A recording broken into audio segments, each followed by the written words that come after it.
Hello नमस्ते and a very good morning to all the notebook ice education for all channel पे आप सभी का स्वागत है। सबको वेरी वेरी गुड मॉर्निंग। आज दिन की नई शुरुआत करने जा रहे हैं नए टॉपिक्स के साथ में जो भी द हिंदू में आए हुए हैं। जितने भी टॉपिक्स हैं उसमें मैंने कोशिश की है कि जितना ज़्यादा से ज़्यादा मैं फैक्चुअल चीज़ें ऐड ऑन कर पाऊँ वो मैं शामिल करूँ आज की पीपीटी में, क्योंकि आपका प्रीलिम्स बहुत ही पास में आ रहा है और अभी वो ऐसा टाइम है जहाँ पर रिवीजन मोड में होता है हर बच्चा। अभी तक जितना आपने पढ़ लिया है वो मोर देन इनफ है। अब इसके बाद कोई नई चीज़ आपको नहीं करनी है, जितना आपने पढ़ा है बस उसको रिवाइज करना है सो दैट एटलीस्ट वहाँ से क्वेश्चन आए तो वो आपका गलत नहीं होना चाहिए। दूसरी बात यह है कि अभी ऐसा टाइम होता है कि इस समय में जनरली बच्चे करंट अफेयर्स वगैरह को थोड़ा छोड़ देते हैं कि इतने पहले का तो अब नहीं पूछा जाएगा, एग्ज़ाम पेपर सेट हो चुका होगा।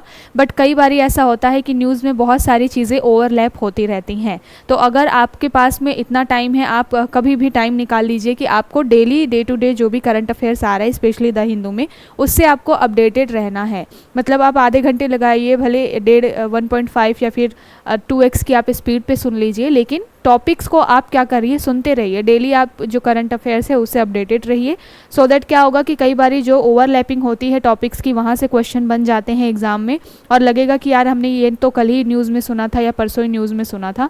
तो इस तरीके से चीज़ें होती हैं। फिलहाल आज जो मैंने पीपीटी में चीज़ें रखी हैं, टॉपिक्स आज कम थे, न्यूज़ बहुत कम थी, तो मैंने कोशिश की है कि जितना ज़्यादा से ज़्यादा फैक्चुअल चीज़ें ऐड कर पाऊँ उसको मैंने शामिल किया है। सबसे पहले हाइलाइट्स देखते हैं आज किस टॉपिक के ऊपर में हमें चर्चा करनी है, कौन सी दिशा में हमारा आज जो है पूरा चर्चा जो है डिस्कशन जो है वो जाने वाला है। उसके बाद सभी टॉपिक्स में क्या करेंगे इन डिटेल उसकी फैक्चुअल डाटा को देखते हुए क्या करेंगे, प्रीलिम्स को देखते हुए हम पूरी चर्चा शुरू करेंगे। तो सबसे पहली न्यूज़ क्या है, NHAI increase tolls across highway by 5% from today. तो यहाँ से आज से जो है हमारा national highway authority of India जो है वो टोल टैक्स बढ़ाने जा रहा है। जितने भी हाईवेज़ हैं उसके ऊपर में लगभग 5% यानी कि 5% जो टोल टैक्स है वो फिर से अब बढ़ने के लिए जा रहा है।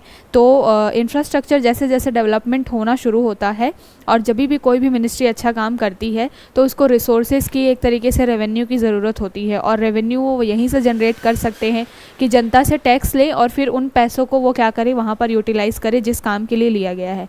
और नेशनल जो हमारा एक तरीके से सड़क और परिवहन मंत्रालय है वो काफ़ी अच्छा काम कर रहा है। कुछ 3-4 सालों में बहुत सारे उन्होंने खुद के रिकॉर्ड्स तोड़े हैं, काफ़ी अच्छे एक तरीके से रोड की कनेक्टिविटी वो बढ़ा रहे हैं। तो इसको ध्यान में रखते हुए अभी ये जो NHAI का टॉपिक है बहुत ही इंपॉर्टेंट है क्योंकि काफ़ी अच्छा काम किया है उन्होंने। और कनेक्टिविटी लॉजिस्टिक्स की बात करें तो GS पेपर 3 में आपको इकोनॉमी से ये सारी चीज़ें जोड़ करके देखनी होती हैं, तो वहाँ से भी उस लिहाज से भी आपका ये टॉपिक बहुत इंपॉर्टेंट है।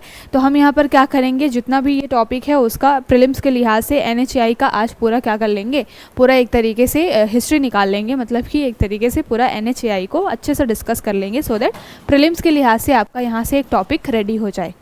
अगली न्यूज़ क्या है, जैसे हमने बात की थी कि 31 मई से क्या होने वाला था, मानसून आने वाला था केरला में मानसून आया और अभी जो है एक तरीके से येलो अलर्ट जारी किया गया है वहाँ पे, क्योंकि हमको मालूम है जब दक्षिण पश्चिमी हवाओं या फिर जो साउथ वेस्टर्न जो हवाएं होती हैं वहाँ से जब मानसून आता है तो उसकी वजह से सबसे ज़्यादा बारिश कहाँ पर होती है, केरला में होती है।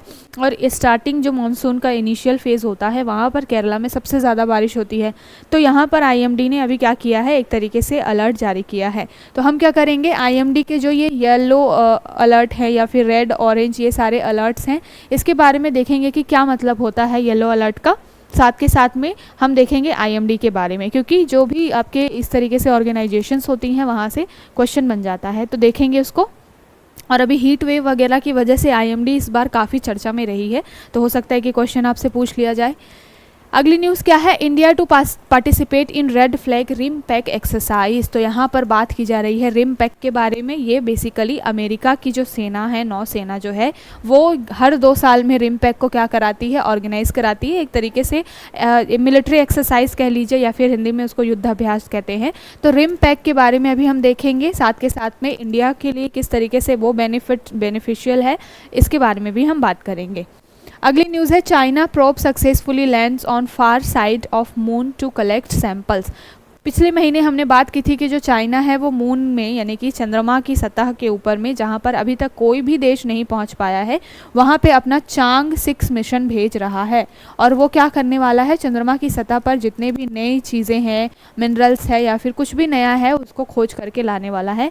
तो फिलहाल यहाँ बात की गई है कि वो जो प्रोब है चांग 6 जो है वो लैंड कर चुका है बिल्कुल सक्सेसफुली, और अब वहाँ से वो अपना डाटा जो भेजना है वो शुरू करेगा। तो हम इसको देखेंगे कि क्या है चांग 6 मिशन और चाइना के लिए इसकी क्या उपलब्धि है और पूरे वर्ल्ड के लिए इससे क्या बेनिफिट हो सकता है, उसको देखेंगे। अगली न्यूज़ हमारी क्या है, in fight against Nipah scientist find new way to generate virus like particles in lab. तो यहाँ पर बात की जा रही है नीपा वायरस के बारे में। नीपा वायरस हमारे यहाँ तो बेसिकली सबसे ज़्यादा जो है वो केरला में दिखाई देता है, लेकिन एक बहुत बड़ा कंसर्न है ये, मतलब एक्चुअली 2018 के बाद से हमारे यहाँ पे इसके केसेस बहुत बढ़ने लगे हैं। उसके पहले ऑल ओवर कंट्री में ये सारी चीज़ें थी, लेकिन इंडिया में ये 2018 के बाद से बहुत ज़्यादा एक तरीके से कंसर्न बना रहा, और स्पेशली केरला में ये बहुत ज़्यादा होता है। तो देखेंगे नीपा वायरस के बारे में। और अभी बात की जा रही है कि अब जो है नीपा वायरस की लैब में एक तरीके से जनरेट करके उसके ऊपर रिसर्च वगैरह की जाएगी। तो मतलब और भी चीज़ें पता चलेंगी इसमें कि क्यों हो रहा है और इसमें और क्या अच्छे तरीके से इसको कंट्रोल किया जा सकता है, इसके बारे में। बेसिकली नीपा वायरस जो होता है, जो मस्तिष्क जो होता है, हमारा जो माइंड होता है, उसमें एक तरीके से स्वेलिंग ला देता है, और ये जेनेटिक डिजीज़ है, यानी कि जानवरों से इंसानों में आता है। तो पूरी जो हिस्ट्री है उसके बारे में देखेंगे। जीएस पेपर 3 में साइंस वाला जो सेगमेंट होता है वहाँ से आपके यही इसी तरीके से हेल्थ डिजीज़ और जो भी हम लोग इलेक्ट्रिक व्हीकल वगैरह देखते हैं, तो वहाँ पर कोई फिजिक्स का मैकेनिज़्म काम करता है या केमिस्ट्री में कोई ऐसा कुछ बहुत बड़ी चीज़ या रिफॉर्म होता है, तो वहाँ से ही क्वेश्चन आपके बनते हैं। तो देखेंगे हम इस टॉपिक को। अगली न्यूज़ क्या है, विक्ट्री डांस। तो यहाँ पर अभी इलेक्शन हो चुके हैं और कल जो है वो रिज़ल्ट आ जाएगा। तो कई जगह पे एग्जिट पोल पहले से ही रिज़ल्ट दिखा रही हैं कि यहाँ से ये पार्टी जीतने वाली है, वहाँ से वो पार्टी जीतने वाली है। तो अभी बात की जा रही है असम की कि भारतीय जनता पार्टी जो है वो बहुत ज़्यादा श्योर है, और असम में विक्ट्री डांस हो रहा है, कौन सा, बिहू। तो देखेंगे बिहू के बारे में। बिहू हम इसलिए नहीं देख रहे हैं कि क्यों इम्पॉर्टेंट है असम में ये विक्ट्री डांस हो रहा है, बिहू इसलिए देखेंगे क्योंकि बिहू हमारे एग्ज़ाम के लिहाज से बहुत इंपॉर्टेंट है। अगर आपने प्रीवियस ईयर पेपर्स देखे होंगे, आर्ट एंड कल्चर का टॉपिक देखा होगा, तो कई बारी जो है वो डांस और कौन से राज्य में परफॉर्म किया जाता है, मैच द फॉलोइंग में आ जाता है, या कई बार कैरेक्टरिस्टिक्स पूछ लिए जाते हैं किसी भी डांस फॉर्म के। और बिहू बहुत ही इंपॉर्टेंट है क्योंकि पहला तो ये एग्रीकल्चर से रिलेटेड है और साल में 3 बार मनाया जाता है असम में। तो उसको देखेंगे हम और पूरा इसको अच्छे से प्रीलिम्स के लिहाज से क्या कर लेंगे, रिवाइज कर लेंगे। अगली न्यूज़ क्या है, alert woman helps rescue 6 girls being trafficking to Delhi. तो यहाँ पर अभी जो रिसेंट एक न्यूज़ निकल के आई है, वहाँ पर एक महिला जो है उन्होंने 6 लड़कियों को जो कि झारखंड से दिल्ली लाई जा रही थी ट्रैफिकिंग के लिए, ह्यूमन ट्रैफिकिंग के लिए, यानी कि उनको जो भी होना चाहिए एक तरीके से सेक्सुअल जो भी उनकी एक्टिविटीज़ होती हैं उसमें इन्वॉल्व कराने के लिए या उनका एक तरीके से बिक्री करने के लिए 6 लड़कियाँ झारखंड से लाई जा रही थी। ट्रेन में एक महिला थी जिन्होंने उस चीज़ को भाप लिया और फिर उन्होंने इन्फॉर्म किया और उन 6 लड़कियों को रेस्क्यू किया गया है। तो हमारे यहाँ पे जो ह्यूमन ट्रैफिकिंग को लेकर के क्या समस्याएं हैं, क्या मुद्दे हैं, इसके बारे में देखेंगे, और कब से ये हमारे यहाँ पर कानून बना हुआ है इसके बारे में हम देखेंगे। ठीक है, तो एक एक्ट या पॉलिसीज़ के हिसाब से भी आपका यहाँ पर एक अच्छा डाटा जो है रिवीजन होगा। अगली न्यूज़ क्या है, China ready to forcefully stop Taiwan independence. तो ताइवान चाइना के बीच में कॉन्फ्लिक्ट बहुत लंबे समय से होता है। आज मैं पूरी इसकी हिस्ट्री बताऊंगी, विथ मैप बताऊंगी कि कहाँ पर चाइना जो है और ताइवान के बीच में किस जोन को लेकर के या क्यों ये पूरा कॉन्फ्लिक्ट हो रहा है। और अभी रिसेंटली बोला गया है कि चाइना जो है वो यूएस के साथ में एक मीटिंग में था, यूएस के डिफेंस सेक्रेटरी और साथ के साथ में चाइना के वहाँ पर जो मिनिस्टर थे, और उनके बीच में बातचीत हुई। तो यहाँ पर एक तरीके से धमकी दी है चाइना ने कि अभी उसके पास में इतना इक्विपमेंट है या चाइना इतना स्ट्रॉन्ग है कि वो क्या कर सकता है, ताइवान को अभी चाहे तो क्या कर सकता है अपने में। तो चाइना ताइवान का जितना भी कॉन्फ्लिक्ट है उसको बहुत अच्छे से हम समझेंगे। अगली न्यूज़ हमारी क्या है, cooperative based model mooted to supply Rajasthan farmers power. कल मैंने इसके बारे में बात की थी कि राजस्थान में एक तरीके से किसानों को किस तरीके से पावर सप्लाई हो, उसके लिए एक कमेटी बैठने जा रही है, जिस CEEP करके एक ऑर्गेनाइजेशन है जो ये पूरा मीटिंग जो है वो क्या करवा रही है, कंडक्ट करवा रही है। और वहाँ पर और नॉट ओनली राजस्थान, बहुत सारे जो हमारे स्टेट्स हैं वहाँ से लगभग 60 जो है ट्रूप्स जो हैं, या फिर एक तरीके से 60 जो अलग अलग जगह से लोग आ रहे हैं और यहाँ पर शामिल हो रहे हैं, जहाँ पर बात की जाएगी कि किसानों को किस तरीके से पावर सप्लाई वगैरह मिले, साथ के साथ में किसानों की स्थिति को ठीक करने के लिए एक मॉडल जो है एक सेट हो सके, इसके लिए पूरी बात है। तो हम यहाँ पर देखेंगे साथ के साथ में किसानों को लेकर के कौन कौन सी योजनाएं अभी फ़िलहाल में हमारे यहाँ पे चल रही है, इसको भी हम थोड़ा सा क्या कर लेंगे, रिवाइज कर लेंगे। ठीक है, तो बहुत ही इंपॉर्टेंट आज का सेशन रहने वाला है अगर आप प्रीलिम्स के लिहाज से देखेंगे तो। चलिए शुरू करते हैं। सबसे पहले देख लेते हैं ये जो टॉपिक है वो जीएस पेपर 3 में आप कहाँ से, इकोनॉमी में लॉजिस्टिक्स वाला जो टॉपिक होता है वहाँ से आप इसको रिलेट कर सकते हैं, लिंक कर सकते हैं। जब भी कोई रोड कनेक्टिविटी, रेल कनेक्टिविटी या फिर वाटरवेज जो भी कनेक्टिविटी होती है, यहाँ से जो है हमें सबसे सीधा सीधा फ़ायदा किसको होता है, इकोनॉमी को फ़ायदा होता है। क्योंकि जब कनेक्टिविटी अच्छी होती है तो ट्रांसपोर्टेशन जो व्यापार है वो भी बहुत अच्छा होता है। ठीक है, तो बात क्या की जा रही है, national highway authority of India increase tolls across highway by 5% from today.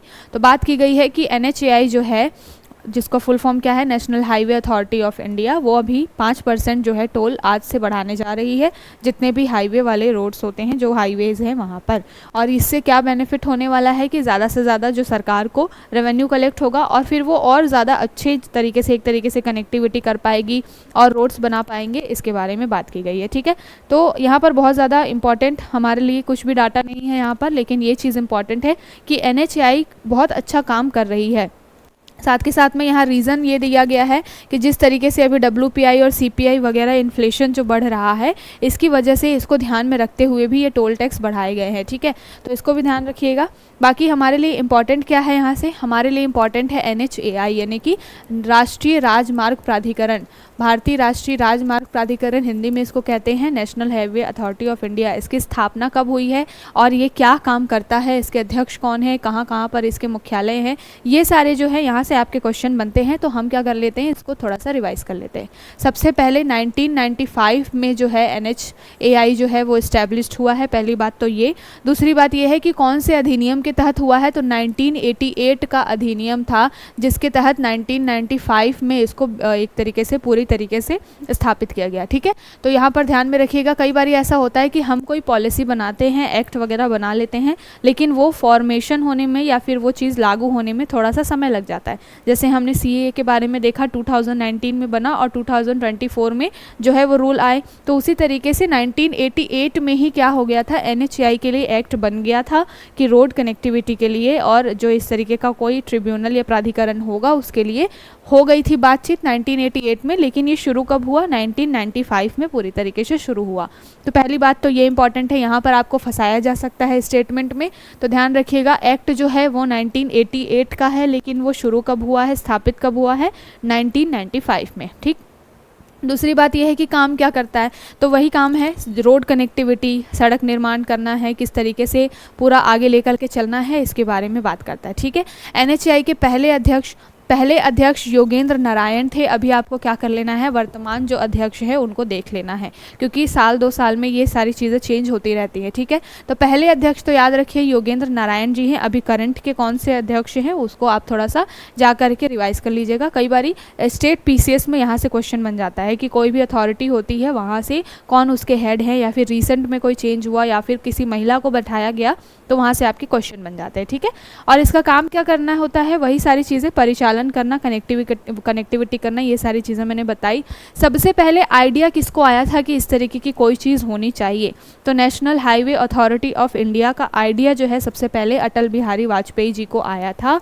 और उन्हीं के एक मिशन था स्वर्णिम चतुर्भुज, जिसको क्या बोला जाता है, गोल्डन, एक तरीके से पूरा ये जो बोला जाता है। तो स्वर्णिम चतुर्भुज वाला जो योजना था ये अटल बिहारी वाजपेयी जी की एक तरीके से कहना चाहिए कि महत्वाकांक्षी योजना थी, जहाँ पर वो इंडिया के जो 4 छोर हैं उसको वो जोड़ने का काम कर रहे थे। इस तरीके से कोई एक तरीके से पूरा ये कनेक्टिविटी बनाई गई थी, जहाँ पर यहाँ पर गुजरात को जोड़ा जा रहा था, यहाँ पर ईस्टर्न जो एरिया है उसको जोड़ा जा रहा था, नीचे चेन्नई, और ऊपर जो भी नॉर्थ में जो भी हमारे एरियाज़ हैं उसको जोड़ा जा रहा था। तो एक रोड कनेक्टिविटी बनाने का एक मिशन जो है वो अटल बिहारी वाजपेयी ने शुरू किया था, स्वर्णिम चतुर्भुज योजना इसको बोला जाता है। और उसको ध्यान में रखते हुए ही 1995 में जो NHAI यानी कि national highway authority of India की स्थापना हुई।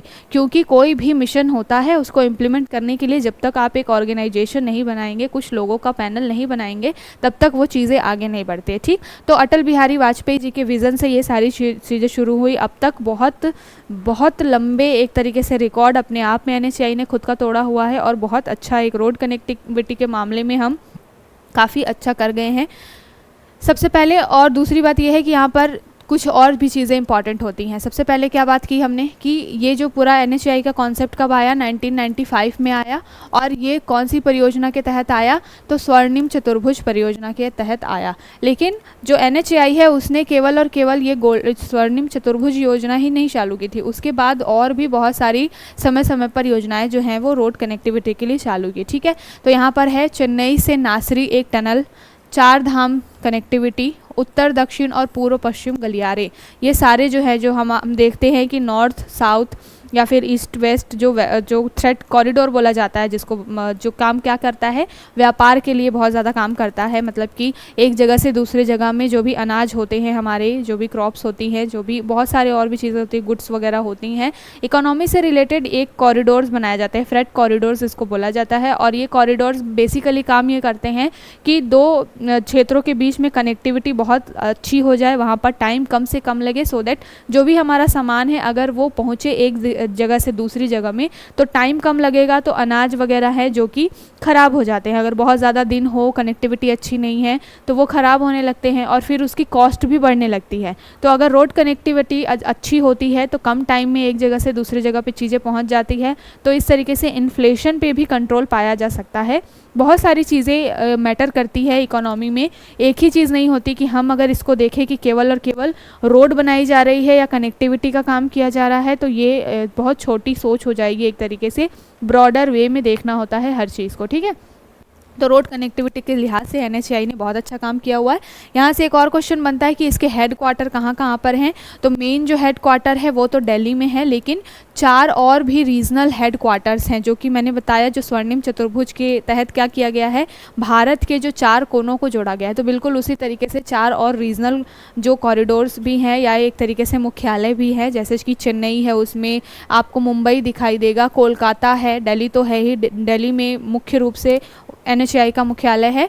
उसके बाद में चेन्नई, मुंबई और कोलकाता, 3 और जगहों पर क्या है, NHAI के एक तरीके से कार्यालय या फिर ऑफिस है जो क्या काम करते हैं, कनेक्टिविटी का जो भी काम होता है। तो रीजनल लेवल पे उन चीज़ों को देखते हैं। ठीक है, तो आई होप आपको समझ में आ गया होगा। और NHAI का हमने यहाँ पर रिवीजन भी कर लिया कि 1988 में एक्ट बना, 1995 में वो लागू हुआ। अटल बिहारी वाजपेयी की स्वर्णिम चतुर्भुज योजना से इंस्पायर होकर के ये सारी चीज़ें शुरू हुई हैं। साथ के साथ में काम क्या करता है, कनेक्टिविटी का काम करता है। मुख्यालय इसके कहाँ कहाँ पर है, जो मुख्यालय मेन रूप से है वो दिल्ली में है। उसके बाद उसके 3 और जगह पे रीजनल एक तरीके से ऑफिसेज है, चेन्नई, कोलकाता और मुंबई। ठीक है, यहाँ से इतना ही क्वेश्चन बन सकता है अगर बनेगा तो। अब चलते हैं अगले टॉपिक की तरफ। अगला टॉपिक जो है वो GS पेपर 1 में भी आप लिंक कर सकते हैं ज्योग्राफी में, और GS पेपर 3 एनवायरनमेंट के लिहाज से भी देख सकते हैं। मानसून वगैरह जब अच्छा होता है तो हमारे लिए वो चीज़ें अच्छी होती हैं, सिर्फ और सिर्फ इन्हीं 2 सब्जेक्ट्स में नहीं। अगर आपकी मानसून अच्छी है तो GS पेपर 3 इकोनॉमी में भी आपको अच्छा एक तरीके से अनाज उगेगा, अच्छे तरीके से फसलें उगेंगी, तो किसानों को कम नुकसान होगा। इस तरीके की चीज़ें होती हैं। फिलहाल बात क्या की जा रही है कि rain subsidy in Kerala yellow alert issued in 2 districts. तो बात की जा रही है कि जो मानसून आया है और मानसून की वजह से केरला में क्या है, भारी बारिश होती है जब ये साउथ वेस्ट मानसून आता है। और वहाँ पर IMD ने बोला था कि 31 मई को आएगा, तो बिल्कुल IMD के कहे अनुसार चीज़ें हुई। और उसके बाद से अभी येलो अलर्ट जारी कर दिया गया है केरल के 2 डिस्ट्रिक्ट्स में। और येलो अलर्ट क्यों जारी किया जाता है, जब हम अभी आगे चल के बात करेंगे कि IMD जो है वो 4 अलग अलग तरीके के अलर्ट जारी करती है। ठीक है, तो कलर वाइज इसलिए जारी किया जाता है सो दैट लोगों को क्या हो सके, पहले से जानकारी हो सके कि अभी जो मानसून आ रहा है उसमें बारिश कैसी होगी, नॉर्मल रहेगी या बहुत हैवी रेनफॉल होगा। उसकी वजह से पहले से ही लोग क्या कर सके, प्रिकॉशन ले सके, अपनी सुरक्षा कर सके, घरों के बाहर ना निकले, ये सारी चीज़ें।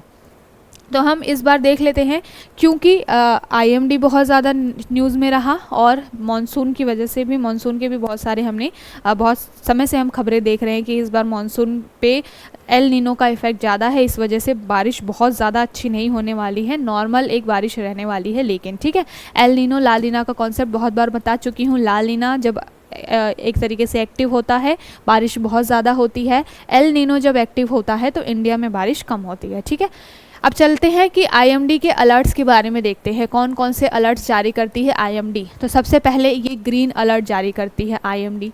ग्रीन अलर्ट में क्या बात की जाती है? ग्रीन अलर्ट का मतलब है नो सीवियर वेदर एक्सपेक्टेड, मतलब कि नॉर्मल से भी एक तरीके से नॉर्मल जो है वो बारिश रहने वाली है, कोई खतरा नहीं होने वाला है इस तरीके से। तो ग्रीन अलर्ट का काम ही क्या होता है? जनरली ग्रीन सिग्नल क्यों होता है कि कोई दिक्कत की बात नहीं है, बिल्कुल निकल जाइए, जो ट्रैफिक पे भी लगा होता है।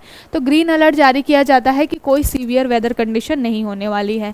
उसके बाद आता है येलो अलर्ट, जो कि अभी केरला में जारी किया गया है, केरला के 2 डिस्ट्रिक्ट्स में।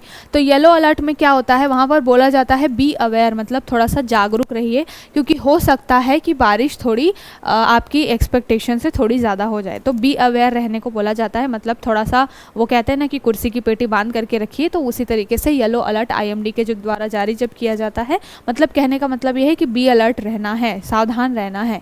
उसके बाद आता है एक ऑरेंज अलर्ट। ऑरेंज अलर्ट का मतलब क्या होता है? Be prepared. बी प्रिपेयर्ड का क्या मतलब है कि भारी बारिश तो होने ही वाली है। अब आपको किस तरीके से, मतलब आपको कहने का मतलब है कि कैसे राज्य उस चीज़ से निपटेगा, कैसे डिस्ट्रिक्ट लेवल पे ब्यूरोक्रेट्स जो हैं वो उस चीज़ से कैसे निपटेंगे, इसको ध्यान में रख करके ऑरेंज अलर्ट जारी किया जाता है। मतलब कि जैसे जैसे सीवियरिटी बढ़ती जाती है वेदर कंडीशन की, उस हिसाब से जो ये कलर चेंज होते जाते हैं। ग्रीन सिग्नल में कोई दिक्कत की बात नहीं, येलो सिग्नल यानी कि थोड़ा सा सावधान रहने की ज़रूरत है, ऑरेंज सिग्नल यानी कि अब बहुत ज़्यादा क्या कर लेना है, किस तरीके से आपको बचना है वो पहले से ही सोच लेना है, प्रिपेयर रहना है। और रेड अलर्ट मतलब कि बहुत ही ज़्यादा क्रूशियल कंडीशन है, अब तो एक्शन लेना पड़ेगा, यानी कि टेक एक्शन की बात होती है, यानी कि वेदर कंडीशन बहुत ख़राब हो चुकी है, अब यहाँ पर काम करना पड़ेगा, एक्शन लेना पड़ेगा, इस तरीके से। ठीक है, तो ये आईएमडी के 4 अलग अलग अलर्ट्स हैं जो कि मॉनसून के लिए जारी किए जाते हैं। अब और क्या क्वेश्चन बन सकता है यहाँ से? आईएमडी के बारे में बन सकता है, क्योंकि बहुत ज़्यादा ये चर्चा में रहा, हीट वेव की वजह से भी बहुत ज़्यादा चर्चा में रहा। कल हमने बात की थी, परसों हमने बात की थी कि नागपुर का पारा जो है वो इनके AWS सिस्टम में कमी की वजह से क्या हो गया था, 56 डिग्री सेंटीग्रेड देखा गया था, जबकि एक्चुअल पारा 45 से लेकर के 49 डिग्री सेंटीग्रेड के बीच था। तो मतलब कि इनके जो सिस्टम है उसमें कुछ कमियां भी निकल के आई। तो आईएमडी इस बार बहुत ज़्यादा चर्चा में रहा है, हीट वेव को लेकर के, साथ में और भी कई सारे मुद्दों को लेकर के। तो हम देख लेते हैं आईएमडी के बारे में, क्या पता यहाँ से कोई क्वेश्चन बन जाए। तो आईएमडी की स्थापना सबसे पहले कब हुई है? तो बहुत ही पुरानी ये संस्था है, 1875 में देखिए ये जो आईएमडी है, मतलब ब्रिटिशर्स के समय में ये आईएमडी की स्थापना हुई है। कौन से मिनिस्ट्री के अंतर्गत आता है? तो पृथ्वी विज्ञान मंत्रालय, यानी कि जो अर्थ साइंस मिनिस्ट्री है उसके अंतर्गत ये आता है। काम क्या करता है? मौसम संबंधी जितने भी अवलोकन है, ऑब्जर्वेशन करना, पहले से एक तरीके से फोरकास्टिंग करना, पूर्वानुमान लगाना, और भूकंप वगैरह की जो भी चीज़ें होती हैं उसके बारे में पहले से बताने का काम किसका होता है? आईएमडी का होता है। एक तरीके से बी अवेयर वाली चीज़ होती है। हेडक्वार्टर कहाँ पर है इसका? तो न्यू दिल्ली में इसका हेडक्वार्टर है। और आईएमडी क्या करता है? जो वर्ल्ड का जो मौसम विज्ञान है, जिसको बोला जाता है क्या, वर्ल्ड मीटेरोलॉजिकल ऑर्गेनाइजेशन, तो वहाँ से भी एक तरीके से कोलैबोरेट करके चलता है। और साथ के साथ मैंने पहले भी बताया हुआ है कि आईएमडी केवल और केवल इंडिया के बारे में फोरकास्टिंग नहीं करता है, इसके साथ साथ जो 6 पड़ोसी राज्य हैं इंडिया के, उनके भी वेदर फोरकास्टिंग के लिए काम करता है। चाइना को तो ज़रूरत ही नहीं होगी, उनके पास तो अपना सेटअप होगा इस तरीके से। तो अपने आसपास के जो रीजनल जो एरियाज़ हैं वहाँ के लिए भी वेदर फोरकास्टिंग करता है। और केवल बारिश के बारे में नहीं बताता है, ये साइक्लोन वगैरह आना हो तो भी बात करता है, बहुत ज़्यादा गर्मी होने वाली होती है तो भी बताता है कि इस तरीके से चीज़ें होने वाली हैं। तो मतलब मौसम से संबंधित जितने भी चीज़ें हो सकती हैं, अनुकूल प्रतिकूल, वो सारी चीज़ों को क्या करता है? आईएमडी समय समय पर इन्फॉर्म करता है, एक तरीके से अलर्ट करता है। ठीक है, तो आई होप आपको समझ में आ गया होगा। अब चलते हैं अगले टॉपिक की तरफ। अगला टॉपिक डिफेंस के लिहाज से बहुत इंपॉर्टेंट है, जीएस पेपर 3 में आप इसको लिंक कर सकते हैं। यहाँ पे बात किसके बारे में की जा रही है, रिम पैक के बारे में बात की जा रही है, ठीक है। और रिम पैक में बेसिकली रिम पैक है क्या, तो ऑस्ट्रेलिया जो अमेरिका है उसके द्वारा एक तरीके से हर 2 साल में क्या किया जाता है, एक तरीके से एक्सरसाइज जो है वो की जाती है। ये मिलिट्री एक्सरसाइज होती है जो कि नेवल यानी कि नेवी जो होती है इन देशों की वो कंडक्ट करवाती है इसको, ठीक है। तो रिम पैक बहुत ही इंपॉर्टेंट है क्योंकि यूएसए कंडक्ट कराता है। और कभी भी एक्सरसाइजेस होती हैं, नेवल एक्सरसाइजेज, आर्मी या मिलिट्री एक्सरसाइजेज होती हैं, तो वहाँ पर क्या होता है, एक तरीके से प्रदर्शन किया जाता है भाई हर देश के द्वारा कि हमारे पास में इतने हथियार है, सो दैट सामने वाला कोई अगर कंट्री है जो सोच भी रहा है अगर कि हमारे ऊपर में उसको क्या करना है, एक तरीके से हमला करना है, तो वो पहले ही डर जाए कि देखो भाई हमारे पास बहुत सारी चीज़ें हैं तो हमारे से पंगा मत लेना, ये वाली चीज़ होती है। मतलब एक तरीके से शक्ति प्रदर्शन करने के लिए ये सारी एक्सरसाइजेस कराई जाती हैं। और कभी अगर मान लीजिए कि इमरजेंसी लाइक कंडीशन हो जाए तो फिर बहुत सारे देश या 2 देश किस तरीके से मिल करके उसको काम करेंगे, कोऑर्डिनेशन कैसे बिठाएंगे, इसको देखते हुए या इसको एक तरीके से प्रैक्टिस करने के लिए ये नेवल एक्सरसाइजेस की जाती है, ठीक है। तो यहाँ पर बेसिकली जैसे मैंने बताया कि ये अमेरिका के द्वारा कंडक्ट किया जाता है। तो कहाँ पर होने वाला है ये होने वाला है आपका एक तो अलास्का, साथ के साथ में जो है अलास्का में ये सारी मीटिंग हुई है 30 मई को कि इस तरीके से रिम पैक हम कंडक्ट कराएंगे। कब कराएंगे, तो इस महीने यानी कि जून के एंड में ये सारी चीज़ें होंगी। 25 जून से लेकर के आगे तक ये चलेंगी बहुत सारी जगहों पर। और मेनली जो एरिया कौन सा है जहाँ पर ये सारी चीज़ें होती हैं, तो अमेरिका का जो हवाई वाला एरिया है वहाँ पर। हवाई एक और चीज़ के लिए बहुत इंपॉर्टेंट है, अमेरिका का जो हवाई द्वीप है वहाँ पर बहुत ज़्यादा एक्टिव वोल्केनो यानी कि ज्वालामुखी पाए जाते हैं, सक्रिय ज्वालामुखी, ठीक है। तो हवाई द्वीप अमेरिका का बहुत इंपॉर्टेंट है, पीसीएस वगैरह के एग्ज़ाम में बहुत ज़्यादा ये पूछा जाता है, ठीक है। तो यहाँ के ही अमेरिका के हवाई क्षेत्र में ही ये जो नेवल एक्सरसाइज है वो होने जा रही है जिसका नाम क्या है, रिम पैक, और इसमें इंडिया भी पार्टिसिपेट कर रहा है। तो अब हम देख लेते हैं रिम पैक के बारे में थोड़ी सी हिस्ट्री। तो रिम पैक का फुल फॉर्म क्या है, रिम ऑफ पैसिफिक एक्सरसाइज। तो रिम पैक का पूरा फुल फॉर्म क्या हो गया, रिम ऑफ पैसिफिक एक्सरसाइज। पहली बात तो ये यानी कि प्रशांत महासागर में ये सारी चीज़ें हो रही है, तो पैसिफिक एक्सरसाइज इसको बोला गया है। ये दुनिया का सबसे बड़ा अंतर्राष्ट्रीय समुद्री युद्धाभ्यास है। तो अगर आपसे स्टेटमेंट पूछ लिया जाए इस तरीके से कि क्या ये दुनिया का सबसे बड़ा अंतर्राष्ट्रीय समुद्री युद्धाभ्यास है, तो बिल्कुल हाँ होगा आपका आंसर, ठीक है। कंडक्ट कौन कराता है, यूएसए के द्वारा इसको कंडक्ट कराया जाता है। यूएसए की जो नौसेना है, नेवल जो एक तरीके से आर्मी है, वो इसको कंडक्ट कराती है, ठीक है। और हर 2 साल में ये हवाई द्वीप में ही क्या किया जाता है, कंडक्ट कराया जाता है, या फिर हवाई द्वीपों के आसपास में। और ये हवाई द्वीप जो है जैसे मैंने भी बताया कि एक्टिव वोल्केनो वाला एरिया है, तो यहाँ का पानी जनरली बहुत ज़्यादा गर्म होता है। तो ये वाले एरिया में क्या होता है, बहुत ये एक्सरसाइज कराई जाती है, ठीक है। और हर 2 साल में कराई जाती है, ये तो मैंने बता ही दिया। अब यहाँ पर क्या होता है कि बहुत सारे देशों के लोग यहाँ पर आते हैं जिसमें इंडिया भी एक देश है, ठीक है। तो ध्यान में रखिएगा कि मल्टी कंट्री एक्सरसाइज है एक तरीके से, केवल अमेरिका और इंडिया के बीच में नहीं है, बहुत सारे देश इसमें पार्टिसिपेट करते हैं, जैसे कि जापान, सिंगापुर, ये सारे लोग पार्टिसिपेट करते हैं। इस बार भी ये सभी लोग पार्टिसिपेट करने वाले हैं। और काम क्या किया जाता है इस पार्टिसिपेशन में, सबसे पहले तो युद्धाभ्यास किया जाएगा, तोप वगैरह चलाना, मिसाइल परीक्षण, टेस्टिंग वगैरह ये सारी चीज़ें की जाएंगी, ठीक है। और बाकी सारी चीज़ें जो कि हर एक्सरसाइज में क्या इंपॉर्टेंट होती हैं कि उसका क्या इंपॉर्टेंस है उस एक्सरसाइज का, तो सबसे पहले यही होता है कि समुद्री सहयोग बढ़ाना है और किस तरीके से प्रशिक्षण देना है। जैसा मैंने बताया कि अगर मान लीजिए इमरजेंसी लाइक कंडीशन हो जाती है तो किस तरीके से दोनों देश या फिर बहुत सारे देश मिल करके बाकी जो कंट्री है जो कि हमला कर रही है उसके साथ किस तरीके से लड़ेंगे, इसको लेकर के एक तरीके से प्रशिक्षण देने का काम जो है इन एक्सरसाइजेस में किया जाता है, ठीक है। अब यहाँ पर एक चीज़ और पूछी जा सकती है कि इंडिया की तरफ से कौन कौन से जो चीज़ें हैं, कौन कौन से इक्विपमेंट्स या हथियार या मिसाइल्स जो हैं वो शामिल हो रही हैं। तो आप यहाँ पर एक तरीके से, वैसे तो ये क्वेश्चन नहीं पूछा जाएगा लेकिन फिर भी, जो हमने Su-30 MKI फाइटर लिया है रशिया से, वो इसमें शामिल होने वाला है। साथ के साथ में C-17 ट्रांसपोर्ट एयरक्राफ्ट है, और ऐसी और भी बहुत सारी छोटी बड़ी चीज़ जो हमारे पास में इक्विपमेंट्स हैं, एयरक्राफ्ट्स हैं, मिसाइल्स हैं, वो इसमें पार्टिसिपेट करने वाली हैं। वैसे ये क्वेश्चन नहीं पूछा जाएगा पर फिर भी मैंने बता दिया क्योंकि आर्टिकल में था। बाकी और भी क्या चीज़ें होती हैं रिमपेक का, और क्या उद्देश्य है? रणनीतिक नेटवर्किंग बनाना है, समुद्री क्षमताओं का प्रदर्शन करना है, निवारण और सुरक्षा आश्वासन देना है कि यहाँ पर जितनी भी कंट्रीज़ हैं जो मिल करके इस तरीके से युद्धाभ्यास कर रही हैं, भविष्य में अगर कोई भी ऐसी कंडीशन होती है कि अगर किसी भी देश को किसी चीज़ की ज़रूरत है तो ये सारे देश क्या करेंगे, वहाँ पर बिल्कुल पार्टिसिपेशन करेंगे और उनको सुरक्षित रखेंगे। ठीक है, अब चलते हैं अगले टॉपिक की तरफ। ये जो है टॉपिक आपका साइंस वाला, जो जीएस पेपर 3 में साइंस होता है वहाँ पर डिफेंस वगैरह के क्षेत्र में या फिर स्पेस से क्वेश्चन बहुत ज़्यादा बनते हैं, स्पेशली यूपीएससी में।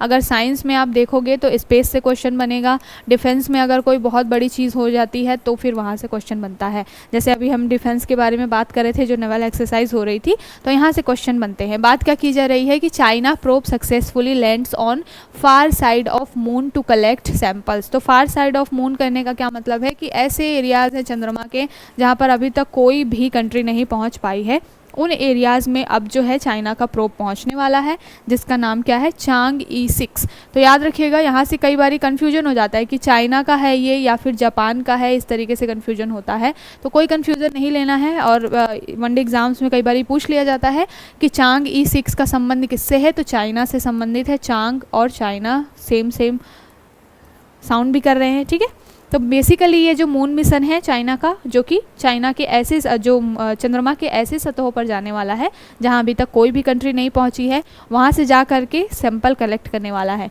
तो ये सैटेलाइट लगभग पिछले महीने छोड़ा गया था और अभी जो है क्या हुआ है, इसमें और सक्सेसफुली लैंड कर लिया है उसने।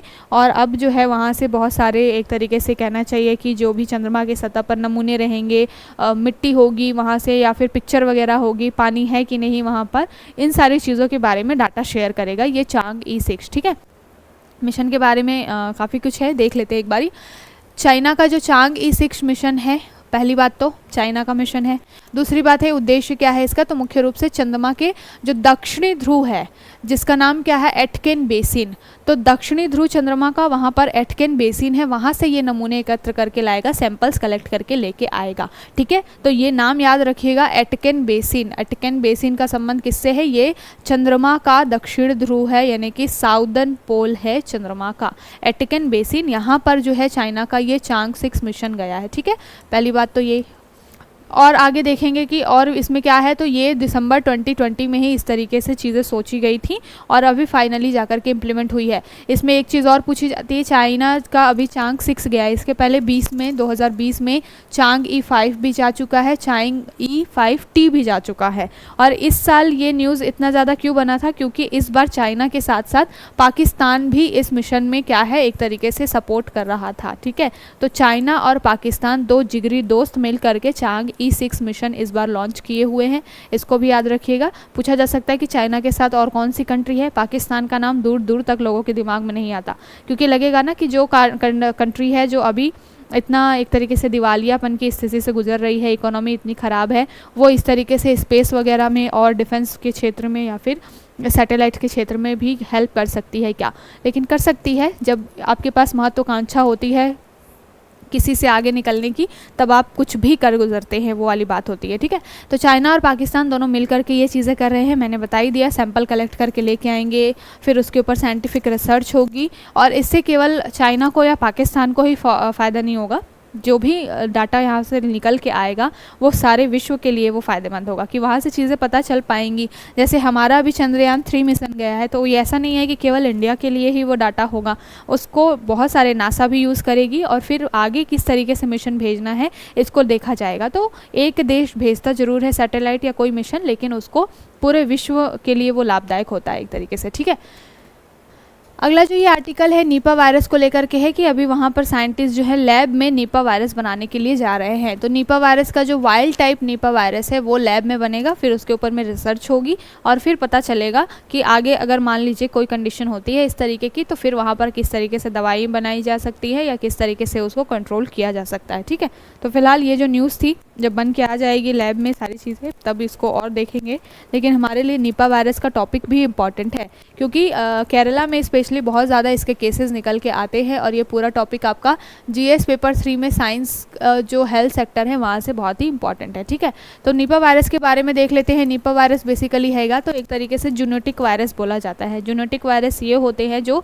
जानवरों से इंसानों में आते हैं और फिर इंसानों को जान की हानि हो जाती है, यानी कि जान का थ्रेट जो है वो देते हैं। तो जूनोटिक डिजीज़ क्या होती है, जो जानवरों से इंसानों में आती है। निपा वायरस भी एक तरीके से क्या है, जूनोटिक डिसीज़ है। कौन से परिवार से आता है, तो पैरामाइक्सोवायरस जो है इस फैमिली से ये बिलोंग करते हैं। और बेसिकली कौन कौन से जानवरों में, सबसे पहले तो चमगादड़ में, सूअरों में ये सारी चीज़ें बहुत देखी जाती है। ठीक है, सिंगापुर में सबसे पहले जो निपा वायरस है वो आइडेंटिफाई किया गया था चमगादड़ के अंदर। उसके बाद से अलग अलग जानवरों में मिलने शुरू हुए और फिर इंसानों में भी वो चीज़ें क्या हुई, एक तरीके से ट्रांसमिट हुई। निपा वायरस के सोर्सेज क्या है, तो मैंने बताया 1998 में मलेशिया और फिर सिंगापुर वगैरह में भी ये सारी चीज़ें देखी थी। इसकी पहचान की गई थी सबसे पहले 1998 में मलेशिया में। ठीक है, तो मलेशिया के कम्पुंग सुंगई निपा और सिंगापुर में इसकी सबसे पहले पहचान हुई थी। ठीक है, तो सबसे पहले कहाँ पर देखा गया था, 1998 में मलेशिया में और सिंगापुर में। बेसिकली जो है वो चमगादड़ से या फिर सूअर से ये फैलता है और WHO ने भी इसको एक तरीके से बहुत ही बड़ा खतरा जो है वो बताया है। और ये कौन से परिवार से आता है, बेसिकली मैंने पहले बात तो बताई कि ये पैरामाइक्सोवायरस फैमिली से आता है, जिसको टेरापोडिडे फैमिली बोला जाता है। तो इस वंश का जो चमगादड़ है उसमें भी ये पाया जाता है। तो ध्यान में रखिएगा इन दोनों फैमिलीज़ को। यहाँ पे पिक्चर फॉर्म में चीज़ें देख रही हैं कि ये जो है चमगादड़ और सूअर है, इनसे ये चीज़ें, मान लीजिए चमगादड़ कोई फ्रूट्स खा लेता है और वो निपा वायरस के जो पार्टिकल्स होते हैं वो उस फ्रूट में चले जाते हैं और फिर उसको जो ह्यूमन कंज्यूम कर लेता है तो वहाँ पर वो चीज़ें ट्रांसमिट हो जाती है। ठीक है, तो पिक्चर फॉर्म में यहाँ पर समझाया गया है। अगर हम बात करें कि अपने यहाँ पर केसेस की, तो यहाँ पर केरला में सबसे ज़्यादा निपा वायरस के केसेस निकल के आते हैं और डेथ्स जो है, मान लीजिए अगर 66 केसेस निकल के आ रहे हैं तो 45 की उसमें क्या हो जाती है, डेथ हो जाती है। मतलब 68% डेथ जो है वो निपा वायरस में हो जाता है। इतनी खतरनाक ये चीज़ें हैं। ठीक है, तो ध्यान में रखिएगा इस चीज़ को। अब चल लेते हैं निपा वायरस के बारे में थोड़ा सा, सारी चीज़ें हमने देख ली। अब चलते हैं हम अपने अगले टॉपिक की तरफ। यहाँ पर बात किसके बारे में की जा रही है, बात की जा रही है चाइना के बारे में और ताइवान के बारे में। इसको बहुत अच्छे से समझेंगे आज। चाइना ताइवान के ऊपर जितनी भी चीज़ें हैं वो बिल्कुल क्लियर हो जाएं आपको कि क्यों ये कॉन्फ्लिक्ट निकल के आया है। बात क्या की जा रही है, China ready to forcefully stop Taiwan independence. तो यहाँ पर चाइना ने एक तरीके से धमकी दी है, इनडायरेक्टली बोला जाए तो। कहाँ पर, यूएस के सेक्रेटरी जो हैं, डिफेंस सेक्रेटरी लॉर्ड ऑस्टिन, इनके साथ में इनकी मीटिंग थी, वहाँ पर बातें चल रही थी। तो वहाँ पर उन्होंने बोला कि हमारे पास इतने पावर है कि हम ताइवान को क्या कर सकते हैं, बिल्कुल वहाँ की ऑक्यूपाई कर सकते हैं, ताइवान की जो स्वतंत्रता है उसको ख़त्म कर सकते हैं, लेकिन हम ऐसा करेंगे नहीं। इसके बारे में बात की है। तो बहुत एक अपने आप को अच्छा दिखाने की कोशिश अभी चाइना कर रहा है। थोड़ा सा देख लेते हैं कि पूरा मुद्दा निकल के कहाँ पर आया है। तो मुद्दा निकल के ये आया है कि सबसे पहले ये जो ताइवान का एरिया था, जो सेकेंड वर्ल्ड वॉर से पहले, आपको बहुत पीछे हिस्ट्री में जाना पड़ेगा कि सेकेंड वर्ल्ड वॉर से पहले क्या था कि ये जो ताइवान और चाइना जो है वो एक पार्ट हुआ करते थे। सेकेंड वर्ल्ड वॉर के बाद से चाइना ने क्या किया, इसको जापान से छीन लिया। सेकेंड वर्ल्ड वॉर में जापान जो है वो हार गया। उसके पहले ताइवान जो था वो जापान के पास था। सेकेंड वर्ल्ड वॉर में जब जापान जो है वो हारा तो फिर चाइना ने क्या कर लिया, उस ताइवान वाले एरिया को ऑक्यूपाई कर लिया। और ऑक्यूपाई करने के बाद में क्या हुआ, जब ये चीज़ें हुई तो ताइवान के अंदर ही दो ग्रुप बट गए, चाइना के अंदर ही दो ग्रुप बट गए। एक ग्रुप थे जो कि कम्युनिस्ट थे, साम्यवादी ग्रुप से थे, और एक जो थे वो नेशनलिस्ट थे, राष्ट्रवादी ग्रुप से थे। तो होता है ना कि हमारे यहाँ पे जब आज़ादी की बात चल रही थी तो नरम दल गरम दल, इस तरीके से दो ग्रुप्स बट गए थे। बिल्कुल वैसे ही क्या होगा हुआ, चाइना में दो ग्रुप्स बट गए। जो कुछ ग्रुप थे, एक तरीके से लेफ्ट विंग और राइट विंग वाली जो चीज़ होती है, सोच और विचारधारा का जो फ़र्क आ जाता है, तो उससे जब दो ग्रुप बटे तो जो नेशनलिस्ट ग्रुप था, राष्ट्रवादी जो ग्रुप था, वो भाग करके ताइवान में आकर के बस गया। और वहाँ से उन्होंने बोला कि हम चाइना हैं, हम एक तरीके से हमारे यहाँ से सारी चीज़ें क्या होंगी, रेगुलेट होंगी। लेकिन यहाँ पर जो लोग थे, जो कम्युनिस्ट थे, उन्होंने बोला कि हम मेन अथॉरिटी है, हम ओरिजिन है, हमसे ही जो निकला है पूरा चाइनीज़ लोग या फिर चाइनीज़ सभ्यता निकली है, तो हम इस चीज़ को होल्ड करेंगे। तो मतलब एक तरीके से कि कौन सुप्रीम है, इसके बीच में चाइना और ताइवान के बीच में कॉन्फ्लिक्ट शुरू हुआ। अब ये ऐसा हो गया है कि ताइवान बहुत छोटी सी एक कंट्री रह गई है। और जो चाइना है, अभी भी कंट्री का अलग से दर्जा इसको नहीं मिला हुआ है, वो 2 स्टेट वाला मामला अभी भी चल रहा है, जिस तरीके से फिलीपींस और इज़राइल का चल रहा है। तो चाइना ने क्या किया, धीरे धीरे अपना एक तरीके से विस्तार करता गया और अपने आप को बहुत बड़ा बना लिया। वहाँ पर कम्युनिस्ट सरकार रही, साम्यवादी सरकार रही। और ताइवान के साथ क्या हो रहा है, अभी भी ताइवान कहीं ना कहीं अपने एक तरीके से संप्रभुता को लेकर के थोड़ा सा स्ट्रगल कर रहा है। ठीक, अगर ऐसे देखा जाए, जो अभी फ़िलहाल यहाँ के हेड हैं ताइपे जी, वो बोलते हैं कि हम अपने आप में संप्रभु हैं। समय समय पर ये चीज़ें उठी हैं, जब भी चाइना 2 स्टेट वाला कॉन्सेप्ट लेकर के आता है तो वहाँ पर बात यही की जाती है। बेसिकली चाइना ये चाहता है कि ताइवान रहे जिस तरीके से उसको रहना है, लेकिन वहाँ पर किस तरीके से शासन चलेगा ये चाइना डिसाइड करेगा। तो चाइना का कॉन्सेप्ट ये है, बट ताइवान मानता है कि हम अपने आप में संप्रभु हैं और हमें किसी के अंडर में काम करने की ज़रूरत नहीं है। ठीक है, तो सेकेंड वर्ल्ड वॉर के समय से ये सारी चीज़ें शुरू हुई हैं और अभी तक ये चली आ रही है। अभी तक भी कोई क्लियरिटी नहीं आ पाई है। यहाँ पर देखिए, इमेज में भी आपको दिख रहा होगा कि सारी चीज़ें जब चली थी 1949 में चाइना में सिविल वॉर हुआ था। जिस सिविल वॉर की मैं ये बात कर रही हूँ चाइना और ताइवान के बीच में, जहाँ पर 2 ग्रुप्स बटे, वो हुआ 1949 में। आपको मालूम होना चाहिए कि 1949 में ही चाइना क्या हुआ था, आज़ाद हुआ था ब्रिटिशर्स से। तो जब ये आज़ादी चल रही थी उसी समय में सिविल वॉर भी चल रहा था और फिर ये 2 ग्रुप्स आपस में बट गए, एक नेशनलिस्ट और दूसरी एक तरीके से सोशलिस्ट या फिर साम्यवादी। ठीक है, उसके बाद में जो चीज़ें मैंने बताई कि इसके पहले जब था जापान के पास में ताइवान था, तो कहीं ना कहीं जापान भी इस बीच में आ जाता है, लेकिन फ़िलहाल अभी ये जो है वो चाइना और ताइवान के बीच में ही मुद्दा चलता रहता है। ठीक है, आई होप आपको समझ में आ गया होगा। ये जो है पीपीटी थोड़ी मिसमैच हो गई है, नीपा वायरस से रिलेटेड यहाँ पर चीज़ें हैं। नीपा वायरस के संक्रमण की बात की जा रही है कि नीपा वायरस क्या है, आमतौर पर मस्तिष्क की सूजन है। मैंने स्टार्टिंग में हेडलाइन जब मैं बता रही थी तो बताया था कि मस्तिष्क में हमारा जो ब्रेन वाला एरिया है वहाँ पर एक तरीके से स्वेलिंग हो जाती है और फिर ज़ॉम्बी लाइक कंडीशन हो जाती है। ज़ॉम्बी यानी कि आपको लेजी लेजी सा फील होगा, भ्रम की स्थिति रहेगी, आपका माइंड बिल्कुल एक्टिवली काम नहीं करेगा।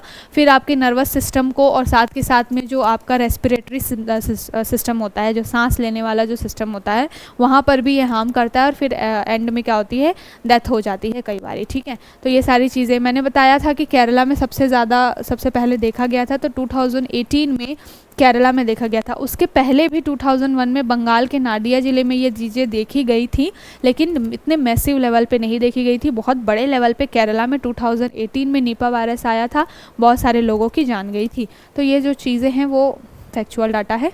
अब चलते हैं अगले टॉपिक की तरफ। आर्ट एंड कल्चर के लिहाज से थोड़ा सा क्या कर लेंगे, रिवाइज कर लेंगे। बात की जा रही है कि अभी जो भी इलेक्शन है वहाँ पर अलग अलग क्षेत्र से, अलग अलग स्टेट से चीज़ें निकल के आ रही। कहीं पर रूलिंग पार्टी बीजेपी जीत रही है, कहीं पर अपोजिशन पार्टी जीत रही है, इंडिया अलायंस जीत रही है, इस तरीके से।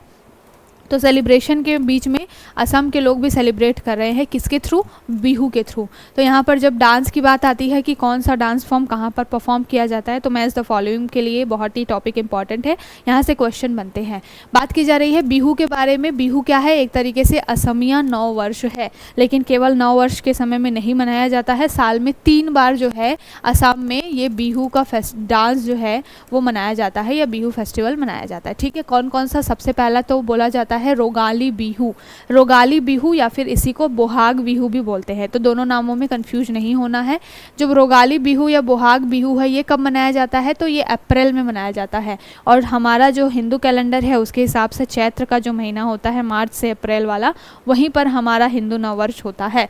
तो ये जो रोगाली बिहू या बोहाग बिहू है, ये भी अप्रैल के महीने में असमिया नववर्ष के रूप में मनाया जाता है। इस समय में अप्रैल वाला जो चैत्र वाला महीना होता है, वहाँ पर अलग अलग स्टेट्स में, बंगाल में भी नववर्ष मनाया जाता है, महाराष्ट्र में गुड़ी पड़वा वगैरह। तो हर स्टेट अपने अपने हिसाब से नए साल को, जो हिंदू नववर्ष है, उसको सेलिब्रेट करता है।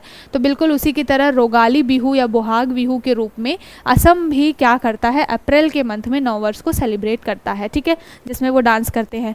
मैंने एक बार पढ़ाया था कि कौन सा जो कपड़ा पहनते हैं, जो साड़ियाँ जो वियर करती हैं महिलाएं बिहू डांस फॉर्म के समय में, वो कौन सी कपड़े का बना होता है, तो वो जो रेशम है वो बना होता है मुगा रेशम से। ठीक है, तो ये भी कभी आपको फैक्चुअल डाटा पूछा जा सकता है कि मूगा रेशम से क्या होता है, वो साड़ी बनी होती है या वो एक तरीके से पोशाक बनी होती है जिसको पहन करके ये लोग क्या करते हैं, डांस फॉर्म एक तरीके से प्रेजेंट करते हैं। ठीक है, तो पहली बात तो देखिए रोगाली बिहू के बारे में, पारंपरिक पोशाक पहनते हैं, बहुत सारे व्यंजन, नाच गाना, ये सारी चीज़ें। दूसरा है कोंगली बिहू। कोंगली बिहू को कटी बिहू भी बोला जाता है। तो रोगाली बिहू, उसका दूसरा नाम है बोहाग बिहू। कोंगली या फिर कटी, क है, यहाँ से आप देख सकते हैं। अगर मान लीजिए कोंगली बोला जाए तो भी, या फिर आपके क्वेश्चन में कटी बिहू आए तो भी वही होगा। कब मनाया जाएगा, अक्टूबर के महीने में। जो आपका रोगाली बिहू है वो आपका अप्रैल में मनाया जाता है, ये जो है अक्टूबर के महीने में मनाया जाता है। और ये क्या है, ये बिहू अधिक गंभीर होता है।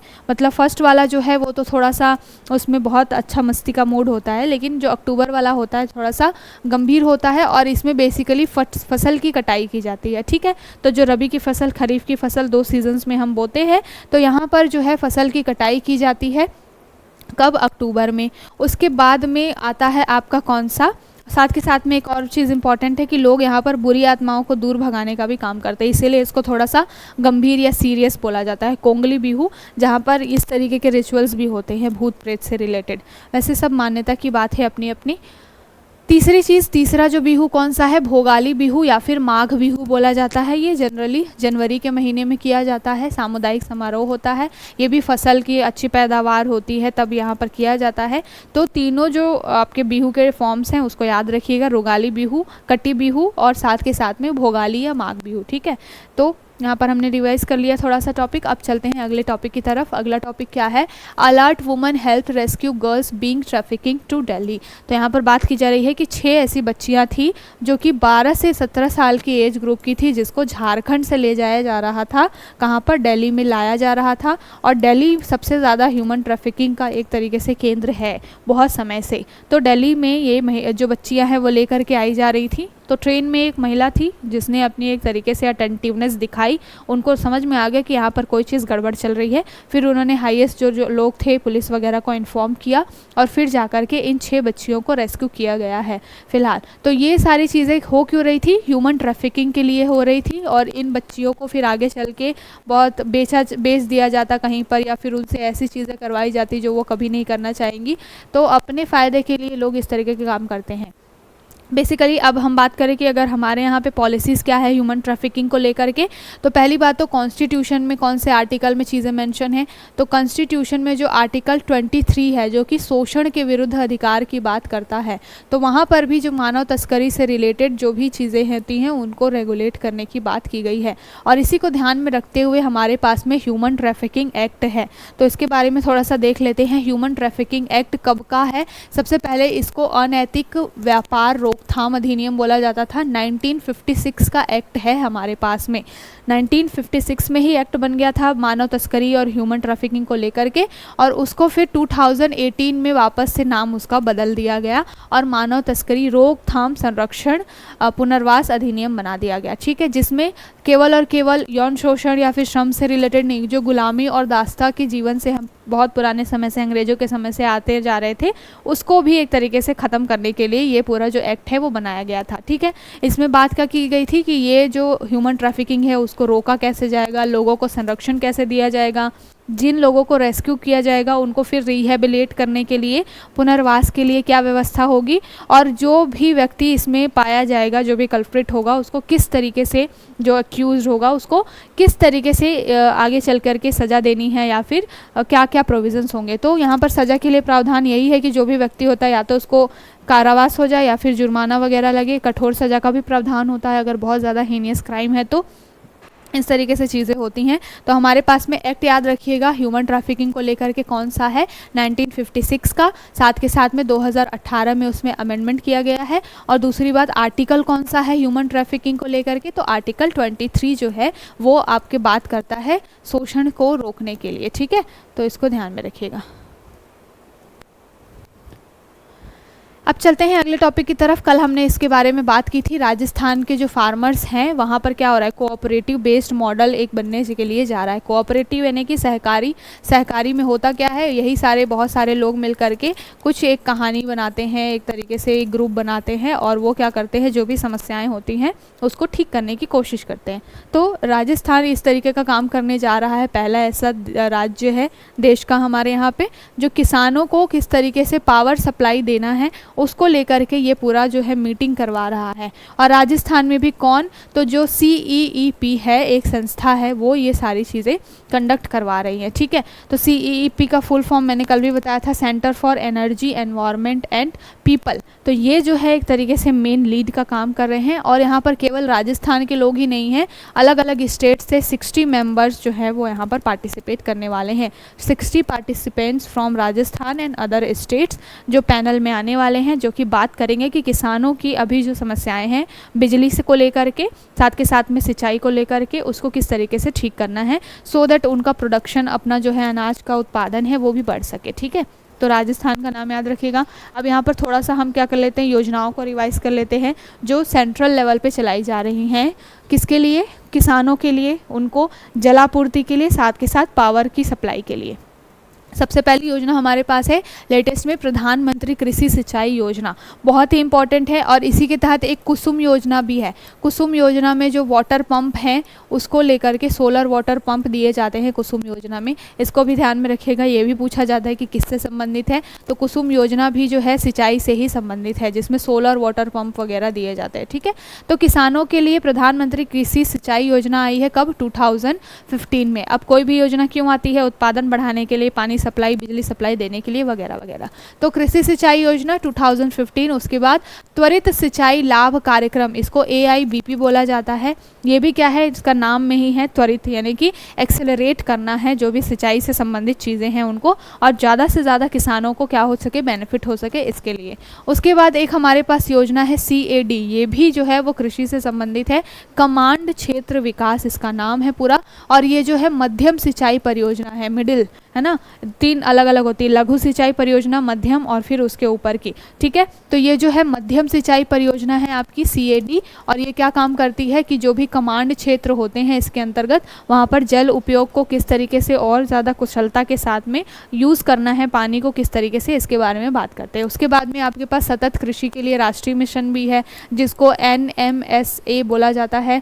तो NMSA जो है सतत कृषि के लिए राष्ट्रीय मिशन, ये भी क्या काम करता है, सिंचाई योजना नहीं है ये केवल और केवल, यहाँ पर बहुत सारे कुशल जल प्रबंधन की तकनीक भी सिखाई जाती है लोगों को कि किस तरीके से वाटर रिसोर्सेज को सही तरीके से यूज़ करना है। ठीक है, तो इसको ध्यान रखिएगा। फिर हमारे पास फसल बीमा योजना है प्रधानमंत्री, जहाँ पे किसानों को बताया जाता है कि अगर मान लीजिए किसान का कोई भी बारिश की वजह से या फिर किसी भी वजह से उसकी फसल का नुकसान होता है तो उसको एक मुआवजा दिया जाता है। ठीक है, तो ये भी प्रधानमंत्री फसल बीमा योजना के अंतर्गत आ जाएगा। इसी तरह से और भी है, जैसे कि एकीकृत वाटरशेड प्रबंधन कार्यक्रम, ये भी सिंचाई के लिए चल रहा है। राष्ट्रीय कृषि विकास योजना और जल जीवन मिशन, ये सारी चीज़ें, जल जीवन मिशन तो बहुत ही रिसेंट का है 2019, और ये इसलिए भी इम्पॉर्टेंट है क्योंकि इसने टारगेट ही रखा हुआ था कि 2024 में हर घर को क्या कर देना है, नल का कनेक्शन दे देना है। तो जल जीवन मिशन जो है वो बहुत इंपॉर्टेंट है अभी फ़िलहाल में। साथ के साथ और भी कृषि से संबंधित बहुत सारी योजनाओं को हमने देखा।